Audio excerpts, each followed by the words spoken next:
Olá, seja bem-vindo ao Lead Talks Liderança para o Futuro, uma série de conteúdos com o objetivo de fazer um pouco mais de informações a respeito de empresas, marcas e lideranças que contribuem para o Brasil que dá certo. O nosso tema de hoje passa pelo aspecto jurídico, compliance, de assessoria estratégica nos campos, em especial, de fusões e aquisições, o chamado M&A. Estamos recebendo o Dr. Jackson Bastos, que é fundador da BWB, uma boutique jurídica prestes a completar 25 anos de operação, com sede em Jaraguá do Sul, mas atuação em todo o Brasil e que tem uma jornada de assessoria estratégica a grandes movimentos de aquisição, de fusão e de acompanhamento dessa jornada, muitas vezes de crescimento empresarial, com vistas a transformar uma empresa para o seu novo momento, para o seu momento de expansão, de crescimento, para estar preparada para a nova economia. Dr. Jackson, seja super bem-vindo ao Lead Talks, Liderança para o Futuro. Queria começar falando um pouquinho da história de construção da BWB, antes da gente falar propriamente dito do tema de fusões e aquisições. Como surgiu a BWB, como tem sido a sua jornada de crescimento e por que a matriz hoje em Jaraguá do Sul? Muito bem, muito obrigado. Quero manifestar, Delton, primeiro uma alegria e uma honra ter recebido esse convite. Alegria por participar e poder compartilhar conhecimento, né, com o público em geral. E a honra é pelo trabalho que você tem feito, né, de estar à frente de lideranças empresariais, algo raro, né, no nosso mundo de hoje. Precisa ser enaltecido e desmistificado a questão de empresários, empreendedores, né? Isso é muito importante que você tem feito aqui, né? Obrigado. Bom, eu posso te dizer que além dessa jornada de 24 anos, né, da BWB, eu tenho uma jornada que começou muito antes de mim, porque eu sou bisneto de empreendedor, né? Meu bisavô já empreendia lá em Jaraguá do Sul. Começou lá com alambique, secos e molhados, maquejaria, e depois meu avô teve uma grande indústria têxtil, meus pais trabalharam lá também. Vivemos uma falência dessa indústria, então eu vivi, né, todas as pontas, né, de estar com algo bem e depois de ter uma falência e viver. Eu era adolescente na época, né, mas eu vivi tudo aquilo e isso foi muito importante para a minha formação, né? Trabalhei em banco, trabalhei com supermercados, com açougue, com suínos, então na indústria também. Tenho uma experiência muito grande, tudo isso antes de eu me formar. Eu me formei em Direito pela FURB em 1996. Na época eu estava com 29 anos. Então não foi cedo, foi um pouco mais tarde, né? Por todas as circunstâncias que a minha família viveu, né? E isso fez com que eu sempre quisesse empreender na advocacia para o meio empresarial, um foco na advocacia empresarial. E o fato de entender o que aconteceu com a minha família me deu assim sempre uma sensação, um querer de lidar sempre com a parte mais preventiva do que a judicial, né? Lógico que nós temos ações judiciais, né? A BWB é um escritório de advocacia, é uma boutique jurídica, porque nós, além de processos judiciais, trabalhamos com questões muito mais relevantes para o empresário, sendo um apoio e um suporte grande para o empresário nas suas decisões, nos seus projetos, naquilo que é importante para o seu dia a dia, né? Então, comecei pequenininho, comecei na garagem da casa da minha sogra, né? Posteriormente, teve uma sócia, que é uma prima, que era recém-formada, né? E depois vem um primeiro estagiário, que hoje é o meu sócio ainda, Dr. Christian Wackerhagen, e fomos crescendo e fomos, primeiro, atingindo um público mais simples, né? Empresas menores, para depois chegarmos a grandes corporações, né? Uma das características que sempre comandou o nosso trabalho é de transformar algo em coisa mais simples para o empresário. Então, se você pegar a parte de M&A, assim como a parte de governança, né, que são coisas dos grandes players, né, nós fazemos algo para as pequenas empresas nesse sentido também. Então, nós simplificamos, né? Isso é algo importante porque empresário é empresário. Ela muda de tamanho, ela muda de responsabilidade, sim, mas as premissas são as mesmas, né? Então, transformar aquilo que é algo de uma empresa muito grande, vou usar a WEG como grande exemplo, né, de Jaraguá do Sul. A WEG é a empresa mais conhecida em Jaraguá do Sul. Uma das top do Brasil, né? Top do Brasil. Hoje Classe ela é uma mundial. multinacional, né? Ela está em muitos países, né? Nasceu ali em Jaraguá e tem mais de 15 mil funcionários ali. E a base é Jaraguá, não quer sair de lá, né? E essa empresa, ela passou por uma estruturação muito importante, complexa para a época, né? E que os mesmos princípios podem ser aplicados numa empresa metalmecânica pequena, numa empresa familiar pequena, né?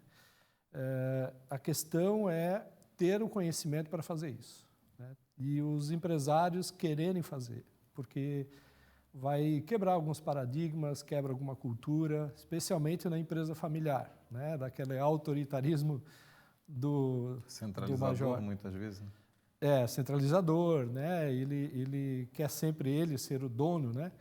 Então, a empresa deixa de ter um dono pessoa para ter dono uma pessoa jurídica, né? É nesse caminho que a gente trabalhou muito as empresas. Também projetos dentro da área trabalhista, além da área societária, dentro da área de contratos, sempre pensando na parte de prevenção.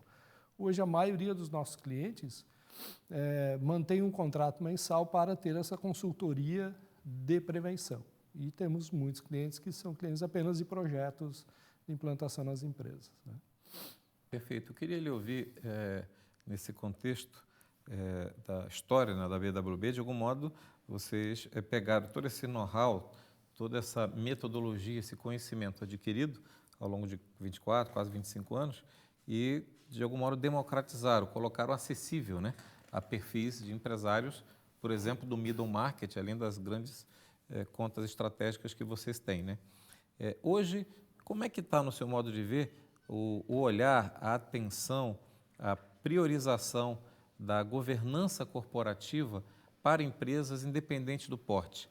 As empresas catarinenses, brasileiras, estão olhando com mais atenção a sua governança corporativa do que no passado? Sim. Bom, não posso deixar de também trazer, né, nessa parte histórica a importância que foi o meu outro sócio, o Dr. Israel Bernes, ele que trouxe essa nova visão de produtos a partir de 2012, quando ele passou a integrar o escritório, né? O que nós temos percebido? É um trabalho que está sendo feito por várias mãos, várias entidades, né, de conscientização para que o empresariado saia daquela questão de dono, de uma gestão monocrática, uma gestão autoritária, para fazer algo um pouco mais complexo, mais longevo. As pessoas têm que entender que a pessoa jurídica não é a pessoa física. Pessoa física é a pessoa, é o dono, é o ser humano. A pessoa jurídica, ela é formada por um ou mais pessoas como sócios, né? E tem que ter vida própria, independente da vida das pessoas, né? Falando um pouco da minha história, aquela falência da minha família, né, ela me mostrou que se eles tivessem feito um trabalho de governança prévio, nós não sofreríamos o tamanho do revés que foi. É um revés, sim, mas o nosso patrimônio pessoal seria menos afetado, né?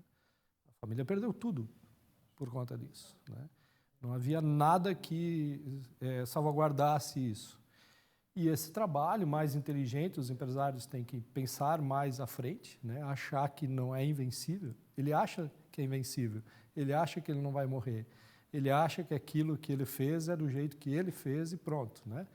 Na verdade, tem toda uma cultura de empresa e tem todas sucessões a serem feitas, né? Seja para familiares seus, seja para outros que possam vir a querer adquirir, seja até pelos funcionários que lá estão. Então, pensar mais abrangente. o que tem sido feito, né? A gente observa muito que até o próprio trabalho que a LIDE faz de divulgar isso, né? Algumas instituições, o IBGC, a Dom Cabral, a Fundação Getúlio Vargas, têm tratado na educação empresarial essa parte de governança e de ampliação.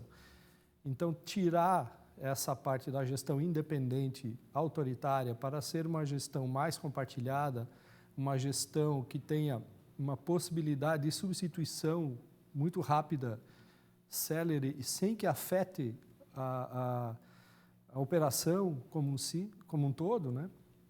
Esse é o objetivo grande da governança, né? Que nós temos que disseminar esse conceito, né? Seja para grandes empresas, seja para pequenos negócios, né? E até profissionais liberais também pode ter de uma outra ótica, mas pode ter uma proteção.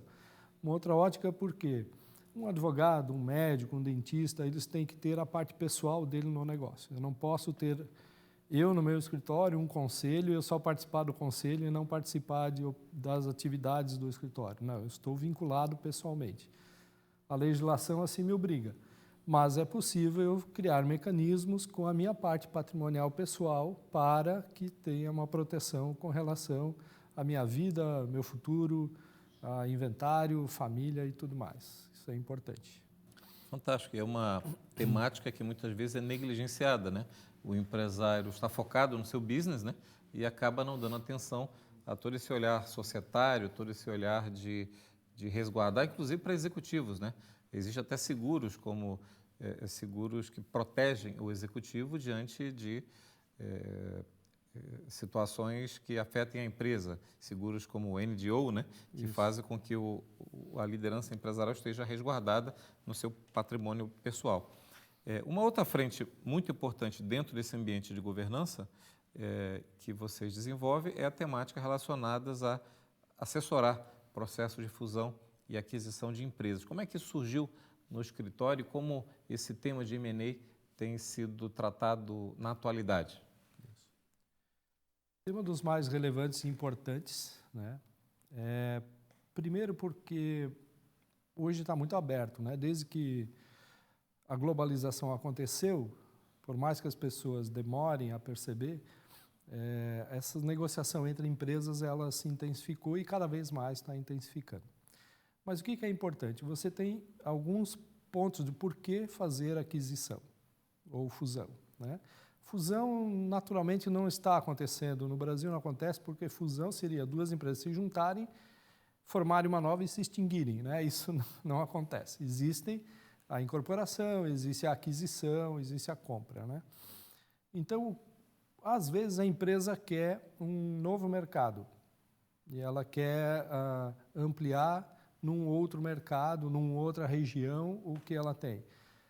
Você pode fazer sozinho, como você pode fazer uma aquisição de um concorrente ou de uma empresa menor que já tem lá naquele mercado uma base sólida. Então, é mais fácil você crescer dessa forma, você adquire para crescimento, né? Outra questão, às vezes, para você montar uma planta, montar uma operação nova em algum lugar que dependa de algumas licenças, que depende de algumas certificações, leva muito tempo. Então, é mais fácil comprar uma que já esteja com isso, né? Um exemplo, né? Nós temos aí, estamos lidando com algo, né? Uma empresa de saúde do trabalho, né? Que faz os laudos médicos, que faz aquilo. Tem uma outra empresa de fora que, querendo entrar na cidade, ela adquire aquela empresa, que é mais fácil, porque já tem os médicos conhecidos, certificados, com histórico, tem todas as autorizações já dentro da Secretaria de Saúde do município, da Anvisa, facilita muito. É muito melhor você comprar a operação do que você começar uma operação nova naquele lugar, né?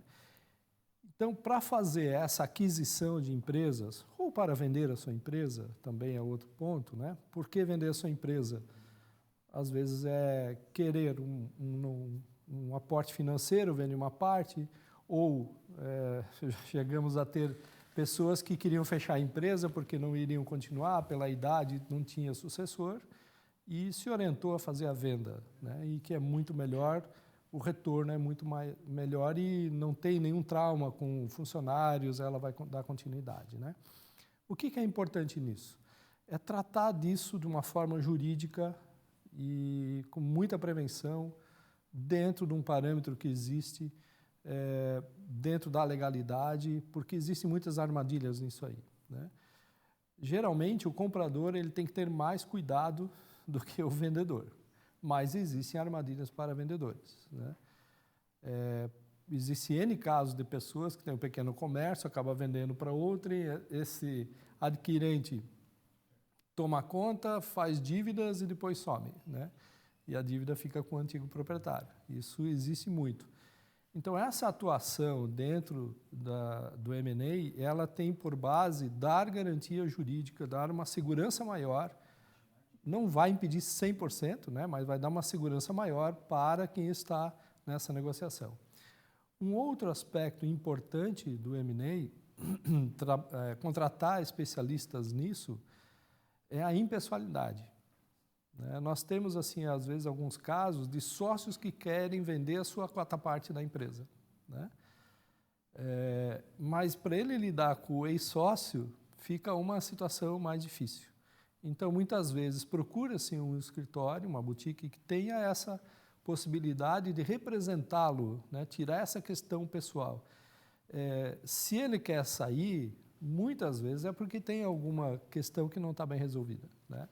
E aí, dessa forma, se consegue, terceirizando a impessoalidade, ser mais efetivo no resultado, né? Vai se fazer discussões jurídicas, não pessoais. Vão ser discussões financeiras, talvez, de valuation, sem olhar a questão pessoal, né? O valuation é o valor que a empresa tem ou que a sua quarta parte tem na empresa, né? Então, essas questões são importantes de ter um profissional qualificado, não é qualquer um também, né? Não é pegar qualquer profissional do direito para fazer isso. Tem que ser um profissional do direito que tem essa capacidade, que tem essa qualificação. Porque existem muitos pontos importantes nisso aí. Desde a valorização, aqueles contratos obscuros que tem, saber fazer uma due diligence, saber fazer toda uma observação sobre futuros prejuízos que possam estar ali ocultados em contratos, né? Então, é um trabalho de expertise, é um trabalho mais longo também. Um projeto desse não é em um mês que se faz, né? É um projeto de mais tempo, dependendo das tratativas, das negociações, pode levar um ano muitas vezes, né?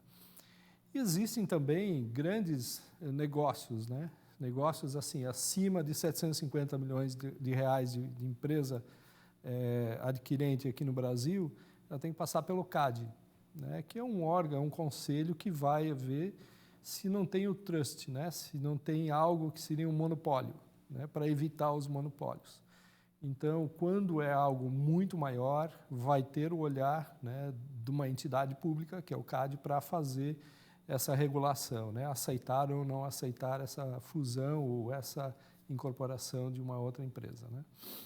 É um trabalho que exige bastante qualificação, né? Não, é que, sendo um escritório boutique, faz de uma maneira personalizada, caso a caso, Exatamente. porque imagino que todas as histórias são muito atípicas, muito personalizadas, né? Não se repetem, né?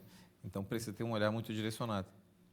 Posso te citar um caso, né, em que, às vezes, um passivo ele se torna um ativo, né? Por incrível que pareça. Nós tínhamos um caso de uma empresa que tinha um passivo tributário, mas esse passivo tributário, como era o Refis 1, ele é um ativo para grandes empresas que têm um faturamento maior e estejam no lucro real. E essa empresa estava à venda e teve alguém interessado nesse ativo, um passivo na empresa que para ele seria um ativo, mas não interessava pela operação. E tinha outra que se interessava pela operação. Desde que não tivesse o passivo. Desde que não tivesse aquele passivo. Uhum. Então, nós tivemos que fazer uma cisão naquela empresa, transformar em duas empresas e fazer dois negócios distintos, né? E nenhuma delas queria o patrimônio imobiliário.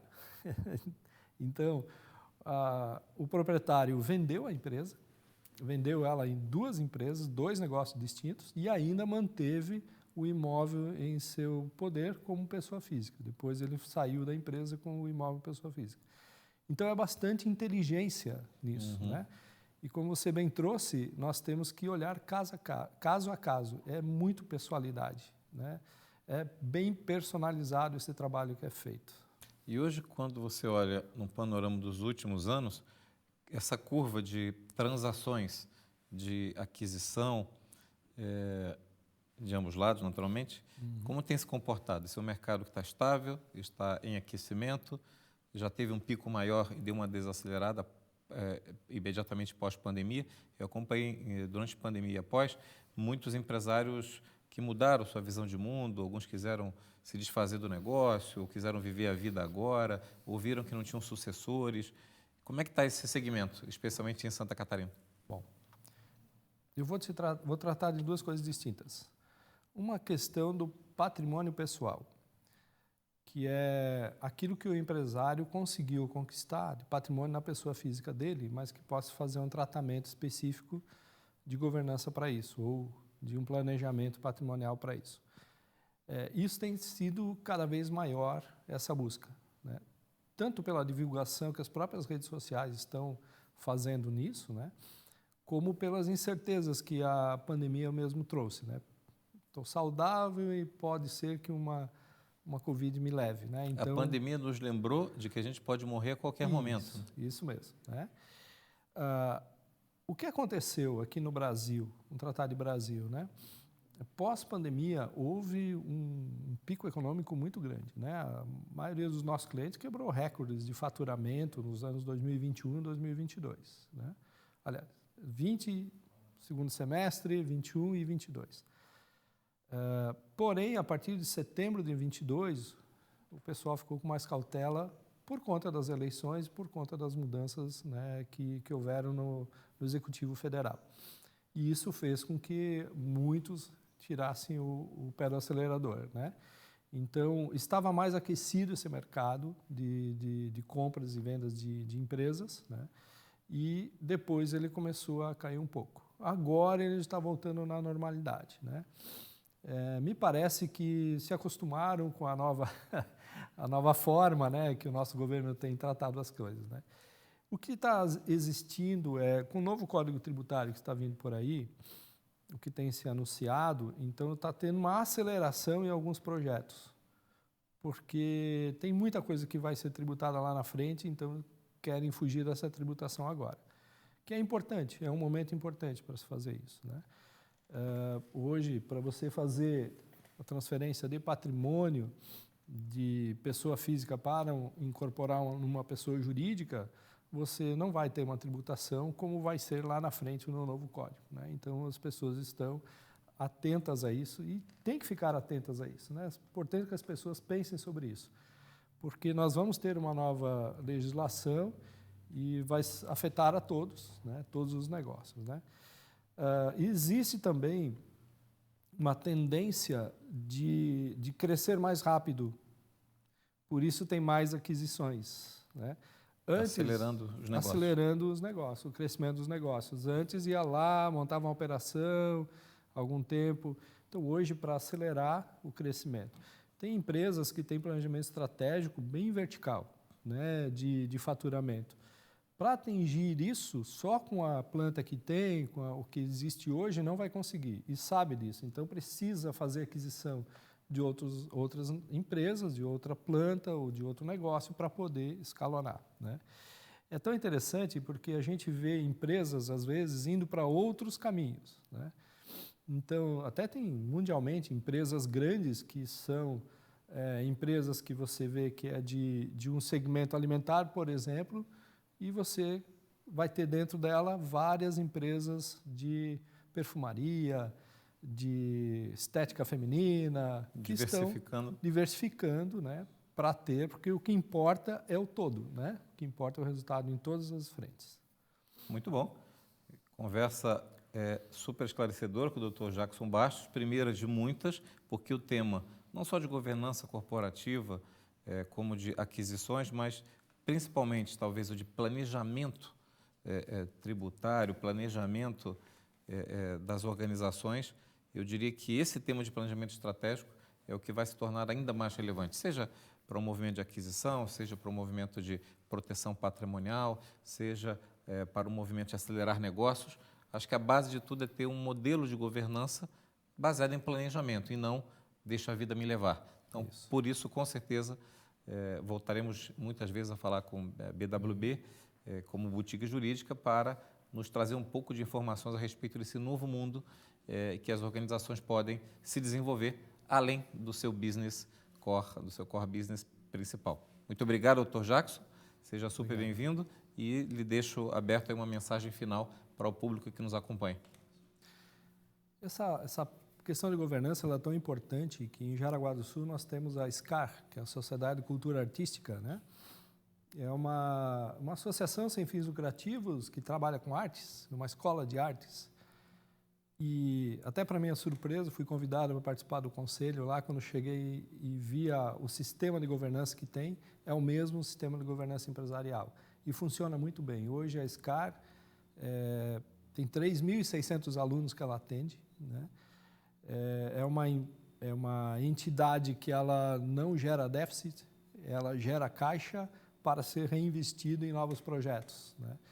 E o sistema de governança funciona também nessas entidades, né? Ou seja, não só empresas privadas, mesmo instituições do terceiro setor, organizações sem fins lucrativos, hospitais filantrópicos, a governança e o planejamento é a base, né? Não basta ter a boa intenção, né? Tem que fazer aquilo se traduzir em números e controle, compliance, transparência. Exatamente. Eu sou de Jaraguá do Sul, é uma cidade que exercita muito a governança, né? Os hospitais de lá, os dois têm conselho, tem um executivo que não está ali no conselho, serve ao conselho e são resultados muito importantes, né? Então, até a prefeitura tem um conselho lá, Sim, o prefeito tem um conselho. Eu visitei lá e um conselho empresarial e de notáveis que ajuda a prefeitura na sua tomada de decisão. Nas decisões, num plano para Jaraguá do Sul para muitos anos, né? Então, você bem trouxe pensar à frente, fazer um planejamento, fazer um plano estratégico e um plano de atuação. E isso com conhecimento. Isso não pode ser da forma qualquer. Intuitivo. Não pode ser empírico, ele tem que ser científico, né? E isso que é o ponto. De outra forma, estou bastante satisfeito, muito agradecido pela oportunidade.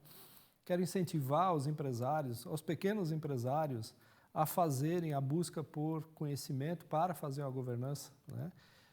Hoje nós temos institutos que fazem, inclusive, cursos, abrem para você fazer isso. As próprias redes sociais, as mídias têm também, como você ir tateando ali, mas contrate profissionais que sejam capacitados para fazer isso. Não fique na mão de alguns que dizem que sabem e que, na verdade, não têm essa certificação. Procure conhecer bem, procure profissionais que sejam habilitados para ajudar você no seu negócio. Conteúdo de transformação e de impacto objetivo real na gestão das corporações. Acompanhe esse conteúdo e outros do Lead Talks, Liderança para o Futuro, em todas as plataformas do Lead e do Sistema Catarinense de Comunicação. Nos vemos no próximo episódio.